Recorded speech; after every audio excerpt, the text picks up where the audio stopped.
एक गांव में एक संत रहता था जो ईश्वर का बहुत बड़ा भक्त था और वह रोज उनका ध्यान करता, भजन गाता और तपस्या करता था।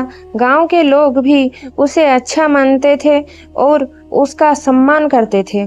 उसका ईश्वर पर अटूट विश्वास था। एक बार गांव में भीषण बाढ़ आ गई। चारों ओर जल ही जल था। जल प्रलय हो गया था। सभी लोग अपनी अपनी जान बचाकर भाग रहे थे। कोई ऊंचे स्थान की ओर भाग रहा था तो कोई गांव छोड़कर ही भाग रहा था।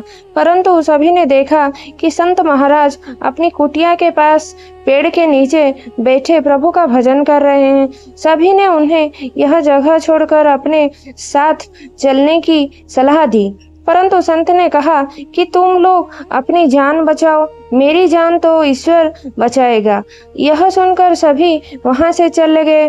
फिर धीरे धीरे जल का स्तर बढ़ने लगा और पानी संत की कुटिया में घुस गया और संत की कमर तक पानी पहुंच गया। इतने में वहां से एक नाव गुजरी। नाविक ने कहा, महाराज आप इस नाव पर सवार हो जाइए, मैं आपको सुरक्षित स्थान पर उतार दूंगा।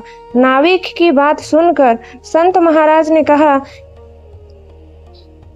कि नहीं, मुझे तुम्हारी सहायता की आवश्यकता नहीं, मुझे तो मेरा ईश्वर बचाएगा। नाविक ने बहुत बार कहा कि महाराज जिद न करें, बैठ जाए, परंतु महाराज नहीं माने। उन्हें तो अपने भगवान पर अटूट विश्वास था।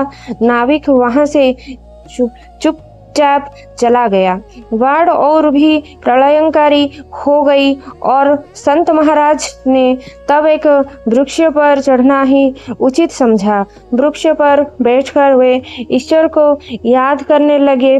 तभी अचानक उन्हें गड़गड़ाहट की आवाज सुनाई दी।